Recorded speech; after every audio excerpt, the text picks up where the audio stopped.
Xin chào, lại là Ronella đây. Có bao giờ bạn rõ ràng có thời gian để chơi game đấy, nhưng mà không biết phải chơi trò gì? Thực ra, với lịch sử hình thành và phát triển hơn 50 năm, thì ngành game đã cho ra mắt hàng vạn, thậm chí là hàng triệu tựa game với đủ mọi thể loại và ngôn ngữ khác nhau. Cho nên, nếu bạn biết được một tựa game, được trải nghiệm và yêu thích nó, thì đó chính là một cái duyên của bạn đối với tựa game đấy đó. Nắm bắt được điều này, nên đã cho ra mắt một series đặc biệt có tên là Duyên Game, với đủ mọi thể loại, hệ máy và mốc thời gian bất kỳ. Biết đâu được sẽ mai mối cho bạn với những tựa game yêu thích mới của mình thì sao? Bây giờ hãy bật phụ đề lên và cùng nhau tìm hiểu tựa game của ngày hôm nay có gì hay ho không nha.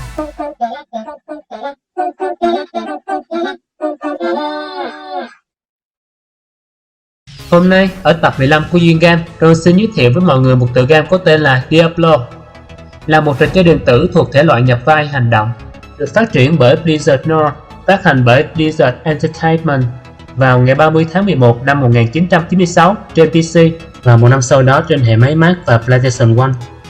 Trò chơi lấy bối cảnh vương quốc Honduras, một vùng giả tưởng trong thế giới Sanctuary ở Diablo series. Người chơi điều khiển một nhân vật chống lại Diablo dưới thị trấn Tristram. Người chơi sẽ được đi qua 16 ngày để cuối cùng đối mặt với Diablo và các yêu tinh hầu cận của hắn. Tuy không phải bởi Blizzard Entertainment, nhưng các bản kế nhiệm của tựa game như là Diablo 2 được phát hành vào năm 2000 và Diablo 3 được phát hành vào năm 2011 đều đi theo hướng nội dung của phiên bản đầu tiên. Trước các diễn biến chính trong game, câu chuyện được bắt đầu bởi một nhóm quỷ cấp thấp tại địa ngục đứng đầu là Amodan và Belial nổi loạn chống lại tam đại ác quỷ Diablo, Mephisto và Bo. Sau đó, bộ ba ác quỷ bị trục xuất đến Sanctuary. Ngay lập tức, thiên thần Tyrell tập hợp các chiến binh loài người thành lập hội pháp sư Horadrim nhằm bắt nhốt chúng lại trong các viên linh thạch. Mephisto bị bắt gần khu rừng Resistance và bị giam cầm trong một ngôi đền ở Zakarum và sau này có tên là Turabaza. Bon bị truy lùng đến sa mạc gần thành phố Ludgolan. Hanrasha, lãnh đạo nhóm Horadrim, đã hy sinh bản thân mình để bắt giữ Bon và nhốt trong một viên linh thạch bị hư hại. Còn Diablo bị bắt bởi một nhóm thầy tu Horadrim được dẫn đầu bởi Zerican. Những thầy tu này chôn viên linh thạch chứa Diablo ở gần dòng sông Towsend ở Honduras và xây dựng tu viện ở Horadrim với một mạng lưới mê cung chằng chịt được xây dựng lên để che giấu nơi chôn cất này. Thị trấn Tristram được mọc lên xung quanh tu viện này, sau đó cũng bị bỏ hoang. Dần dần các hội pháp sư Horadrim cũng bị rơi vào quên lãng. Rồi đến một ngày, có một vị vua tên là Leocrit đến từ phương Đông làm chủ nơi này. Nhà vua cải tạo tu viện thành nhà thờ Zakarum. Tổng giám mục Lazarus bí mật giải thoát cho Diablo. Sau đó tên Diablo tìm cách chiếm hữu linh hồn của nhà vua. Cuối cùng Leocrit hóa điên trong cuộc đấu tranh chống lại Diablo. Vua Leocrit trong cơn loạn trí tuyên chiến với vương quốc Westmark. Cùng lúc Diablo bắt cóc và chiếm hữu hoàng tử Alfred. Không chịu nổi chính sách hà khắc của nhà vua, chỉ huy Ladanen sau khi tham chiến trở về đã ra tay giết chết Leocrit. Sau khi chết, Leocrit trở thành Skeleton King tấn công Ladanen và quân lính. Về phần mình, tổng giám mục Lazarus dẫn dân làng vào nhà thờ để tế cho một con quỷ có tên là Spectre. Người dân kinh hoàng chạy khỏi Tristram. Giờ đây toàn bộ thị trấn bị bỏ hoang. Tựa game bắt đầu là khi nhân vật của chúng ta tới thị trấn Tristram đơn độc chống lại bọn quỷ dữ. Người chơi sẽ được đi qua 16 hầm ngục bên dưới thị trấn Tristram, lần lượt tiêu diệt Spectre, Lazarus, Skeleton King và cuối cùng là Diablo. Sau đó, người anh hùng cố chiếm giữ Diablo nhưng lại bị khuất phục và đánh mất linh hồn về tay hắn và trở thành lữ khách bóng đêm Dark Wanderer về khỏi Tristram trước khi đàn quái vật tiến công và tiêu diệt thị trấn này. Diablo thực sự là một đại diện kinh điển, một tượng đài cho thể loại game nhập vai hành động. Trong game, người chơi tiêu diệt quái vật, lên level, nhặt vật phẩm, học kỹ năng, làm nhiệm vụ như một game nhập vai và làm tất cả điều đó trong thời gian thật như một game hành động. Trong trò chơi, bạn điều khiển nhân vật di chuyển, lượm đồ, đánh quái bằng chuột kết hợp với bàn phím. Nhân vật có các chỉ số HP tượng trưng cho sinh mệnh và năng lượng MP tượng trưng cho khả năng dùng skill. Hai chỉ số trên có thể phục hồi bằng các vật phẩm rơi ra do đánh quái hoặc mở hòm. Mỗi lần bạn vào game, bản đồ sẽ được thay đổi, tạo sự khác biệt cho mỗi lần chơi, cũng như mang lại giá trị chơi lại rất cao.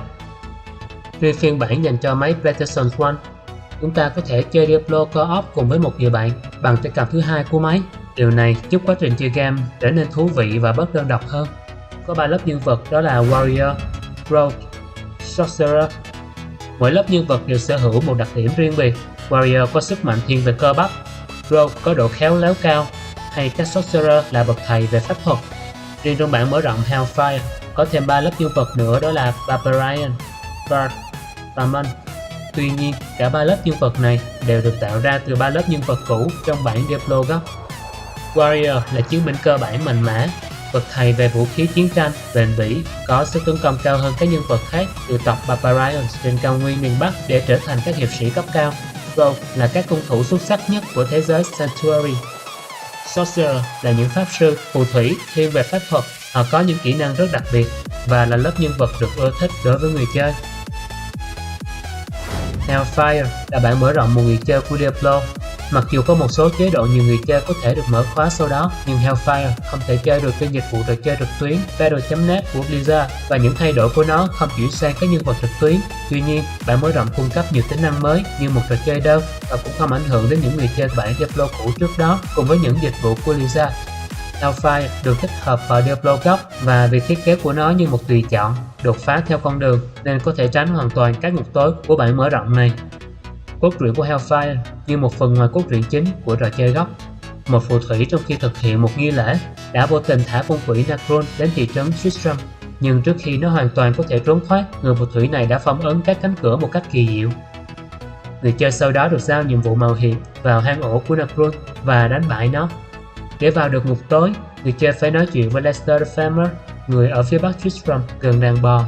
Tuy nhiên, nếu người chơi nói chuyện với Lester trước khi đạt đến một điểm nhất định của nhiệm vụ Diablo 9, anh ta sẽ do dự khi yêu cầu họ vào ngục tối mới. Bản mở rộng bổ sung một số cải tiến cho Diablo, bao gồm 2 cài đặt dungeon mới, Nest và Crit, bổ sung thêm các nhiệm vụ mới. Một số vật phẩm được thêm vào trong trò chơi, bao gồm các loại dầu ảnh hưởng đến thống kê vật phẩm, luôn có thể được đặt làm bẫy, trang phép thuật mới, dấu ấn mới cho vũ khí và áo giáp, đền thờ mới. Riêng tên trùm Diablo được buff tăng sức mạnh khá nhiều và một số cải tiến về giao diện game.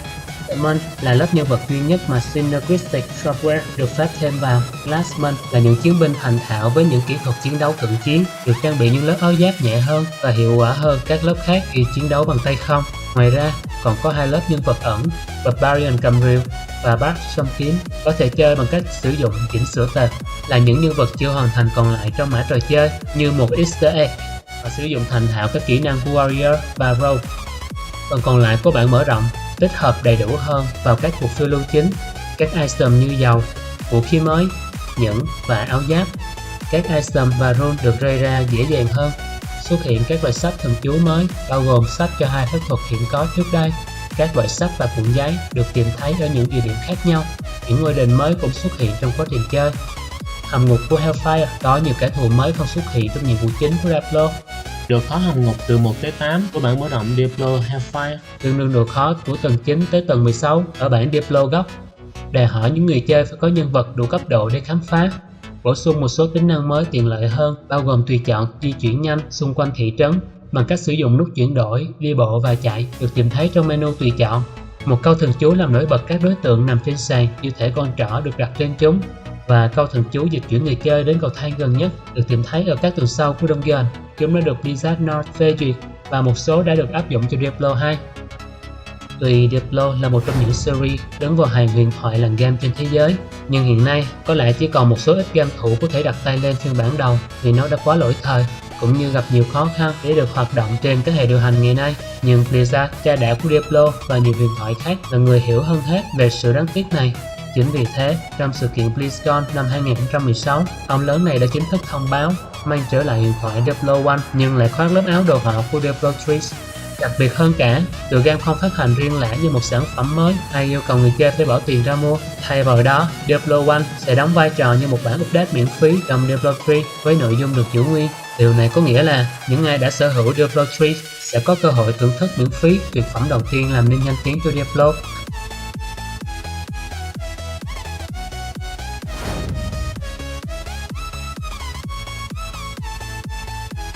Vậy là đã hơn 20 năm kể từ khi phiên bản Diablo đầu tiên ra mắt trên PC, đặt nền móng cho sự hình thành một tượng đài của làng game, thậm chí khai sinh ra thể loại game hoàn toàn mới mang tên gọi Hack and Slash, là tiền thân của rất nhiều game online MMORPG ngày nay.